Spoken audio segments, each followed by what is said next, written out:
So Levi Colwill has suffered a devastating injury. What do Chelsea do next? Hello there guys, Daniel Childs back here again for this Friday. I hope you're doing really well. The plan originally was to just wait today until the Leverkusen game has finished and we'll review the friendly, which we're still going to do because obviously there was a lot of intrigue, excitement.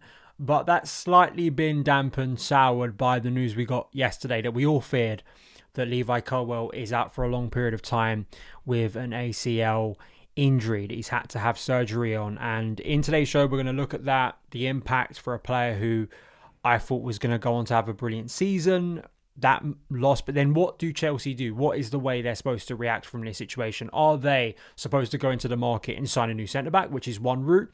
Or are there internal solutions at Chelsea already there for Enzo Maresca that can actually benefit those players and means Chelsea don't have to go out and spend a load more on another centre-back, because they've done that quite a bit in recent years. I want to hear your thoughts as ever. Please do stick around for that Leverkusen review because, of course, on the show we're reacting to news, transfers, previewing the season. We got my pre-season kind of Premier League and Chelsea specific predictions coming up early next week. So subscribe, turn those notifications on and follow on the podcast platforms if you have not already.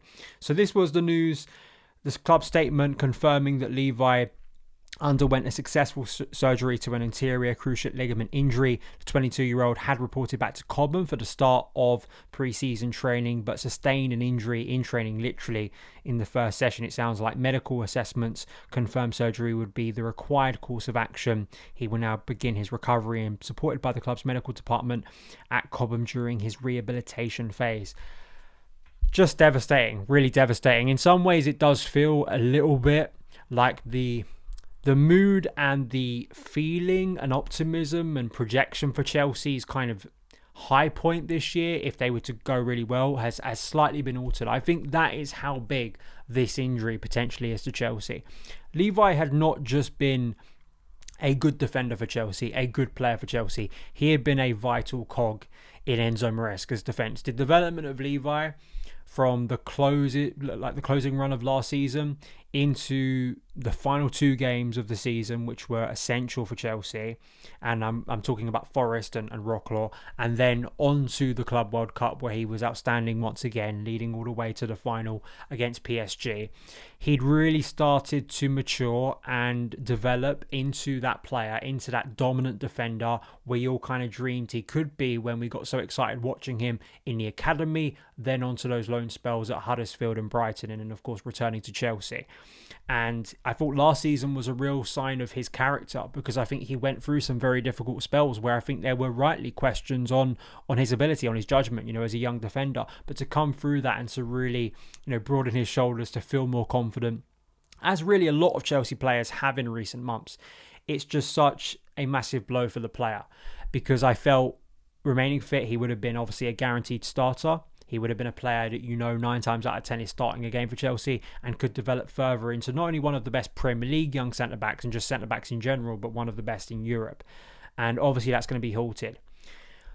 I really do think it's a huge one, and I'm kind of reassessing maybe my predictions now. We will look at that next week. But really, I think the initial discourse is, what do Chelsea do from this position onwards? Because I think the gut instinct is sign someone. And it's not like there hasn't been calls to sign a centre-back before Levi got injured. Even with Levi remaining fit, I think there are some people who kind of wanted us to sign a centre-back. It's not like there haven't been links throughout the course of the summer, stretching back to the end of last season when, of course, Branfait from Everton, Dean Huijsen, before he went to Real Madrid, was being talked about as a potential Chelsea player. So let's go with that route. Let's go with the first route that Chelsea feel it is the best case. Because of how long Levi is going to be out for, we need to go in the market, because we have aspirations to not only be in the top four, but to compete, to get better. And we feel it's the best course of action to move into the market. The biggest name out there, or at least the most obvious one, and I think the 3 targets I'm looking at are Premier League targets, because in some ways it's a reaction. It would be a reactive signing. It really would, I think, at this point from Chelsea. I think you need someone who's going to come in and quickly adjust to the Premier League, to what we're doing, And I think three names kind of stand out for me. The first one is obviously Marc Guéhi, a player who's been linked consistently, not only with Chelsea, but with Liverpool, with Arsenal, with Newcastle. He's been linked to everyone. And I really do think, although maybe some of the numbers don't exactly correlate, that profile-wise he's exactly the same as Levi Colwill, there's no denying he has been, I think, a very, very good centre-back for Crystal Palace. And I think with all the players I'm speaking about here, you have to factor in the teams they're playing for. They are playing for teams who don't dominate the ball. You can look at that two ways. You can say that player isn't suitable for what Chelsea have to do because they'd have to adapt, or actually you can't make a firm judgment on that player's capacity to play in a possession team because they haven't really done it. So I think you could look at positive or negative really in that aspect. But undeniably, I think physically, I think just in terms of his mentality, I think his maturity, and even when playing at an international level, I really do like Marc Guéhi. And it doesn't surprise me that he may find his way back to Chelsea after years ago, kind of predicting it on this show when he was originally sold to Crystal Palace. So using Data MB, let's look at the profile comparisons between Levi and Marc Guéhi. And as you can see, there is a stark difference in terms of passes completed, in terms of forward passing, progressive passing. Actually, not that much of a difference in terms of progressive passing. 72 for Levi, 68 for Marc Guéhi from last season. Possession one, Marc Guéhi is definitely a bit more dominant. Defensive duels, though, Levi is better. Aerial duels, Levi is better. Progressive carries, though, Marc Guéhi is a lot better. And again, minutes, some comparison there. But again, there is a stylistic difference here. Second, I think, player is Jared Branthwaite from Everton, another player, young defender, 23 years old, so just a little bit older than Levi Colwill, again, in that age bracket where Chelsea could be spending on a centre-back. Maybe some similarities here are a little bit close if you look at that graph in terms of what they kind of thrive at in their games.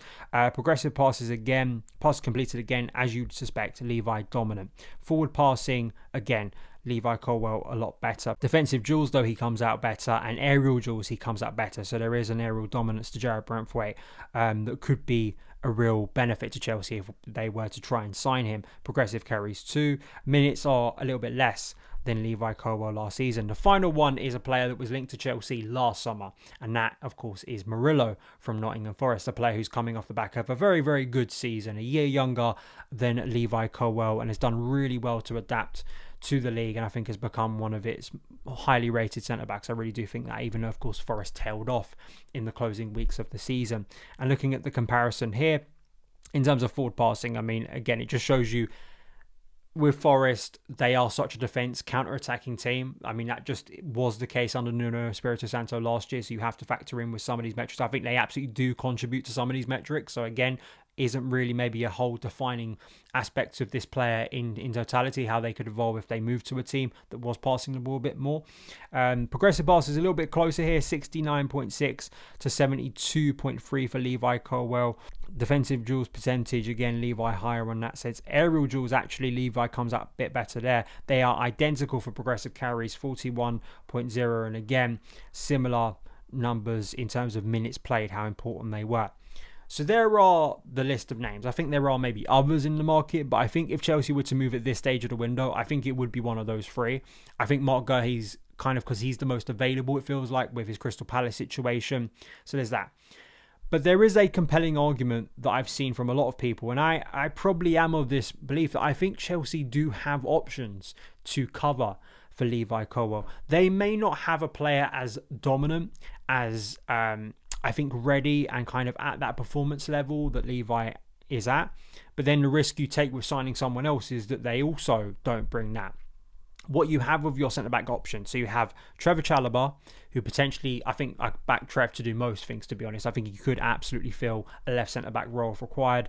Tosin Adarabioyo, Benoit Badiashile is kind of the most suited to that role. Benoit Badiashile, a player who I didn't think had much future at Chelsea. I mean, maybe, and he's had his own injury problems. I mean, that's another factor you have to throw in here. We have some centre-backs who aren't exactly squeaky clean in terms of their injury record. But Benoit Badiashile is probably the most obvious positionally to fill in at left centre-back, because that's kind of his bread and butter role. Wesley Fofana, I don't really think is a left centre-back, but he's a defensive option, so you'd have to shift someone onto that left side. Josh Achimpong, we're going to speak about him. And of course, the most recent signing, Jarell Hato, who was signed with the idea of him being a cover basically mainly for Marco Correa, which really I still think that's the main aim. But we know his versatility. He can play as a left centre-back.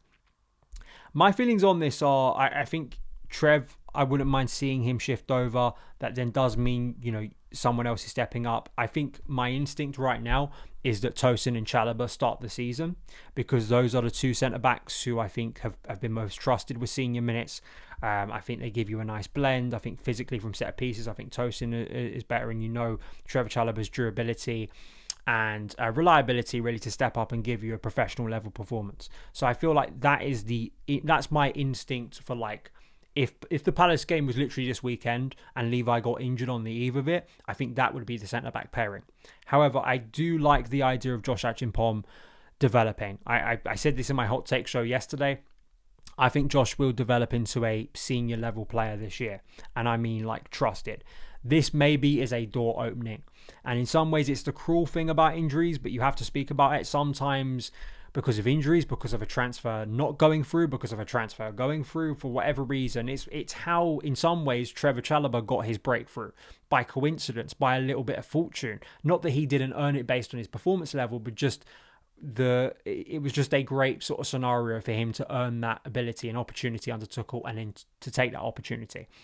That could be the case for Josh Achimpong, because although he can play as a right back, we also know, and actually his first few appearances for Chelsea, he was actually playing as a centre-back for Enzo Maresca on the right side, but I think he could shift over to the left side. I think he's got a great profile and a great starting base, and there are reasons why some top European clubs were looking to sign him last year when it looked like maybe he didn't have a future at Chelsea. Jarell Hato too. I would like to see that experimented in the upcoming games, literally against Leverkusen and AC Milan. If that's kind of the instinct, you've got to be trying those solutions, because it's no guarantee you're going to go out in the market and sign the right person, or if you're even going to do that. So I think that the instinct and kind of the initial reaction will be, let's try what we have. Can we find a good centre-back partnership? So there's that. I think there is that. There is also a wild shout of Renato Vega getting a renaissance at Chelsea and getting a comeback, because obviously he has not made his move permanent yet. He hasn't left the club. We thought he was going to Atletico. That hasn't gone through.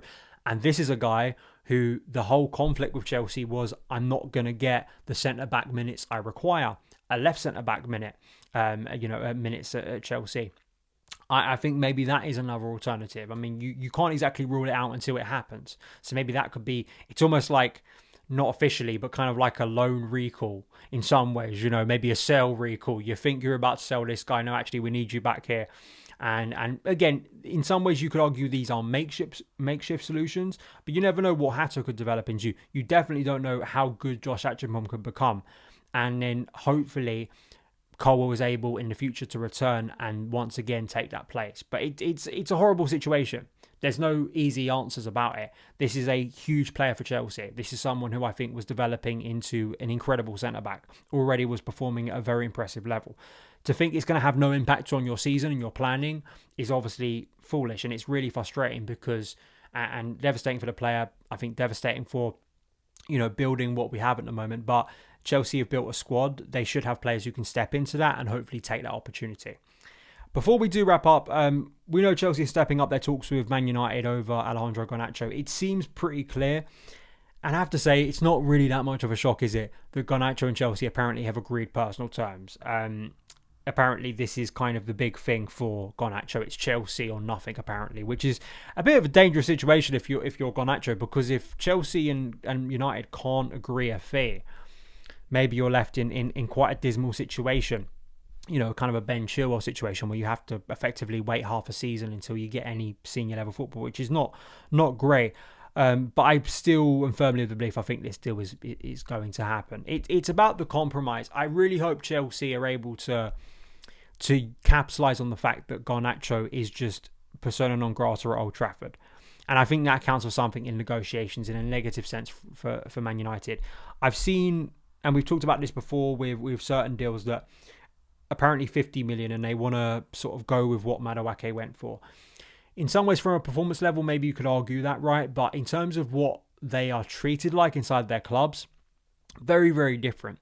Noni Madueke was not an outcast. He was not someone banished and quite clearly had no future and a really toxic relationship with maybe the fans and kind of especially maybe the head coach not trusting him at all. Wherever we think about what would have happened to Noni Madueke if he remained at Chelsea, he was still a first team player. He was a regular player for Enzo Maresca. Very different. Same with Anthony Elanga, a first teamer guaranteed if he stayed at Nottingham Forest. Garnacho is a different situation. It's why in some ways, you've got to be impressed by some of the bomb squad sales we've made, but some of them still aren't going through because it's really difficult. Because if you make it clear, abundantly clear to the whole world that we don't like this player, he's not even training with us, he's barred from first team facilities, all this stuff, it doesn't help your negotiating position. So I think Chelsea should be looking to capitalise on that. And I still think that maybe this thing drags till deadline day. United panic, they've got no other suitors, and it becomes either a lower fee, a compromised fee of around 40 million, maybe under 40 million, or a loan with an obligation to buy. That's where because I think more people who are kind of negative about Garnacho will stomach it. Then I think the big question after that will be, supplementary question is, what happens to Tyreek George? And I think a loan or permanent exit potentially for him, and where would that be? So those are my thoughts. We'll be back again later to review whatever happens in the Bayer Leverkusen game. Listen, we are a little bit downbeat, and it is right to be given how great Levi Colwill is and what that could mean for Chelsea season. But I am very excited to see Esteval, to see Andre Santos, to see Jamie Gittins, to see Joel Hatto, to see the players that we didn't get to see in a substantial way during the Club World Cup.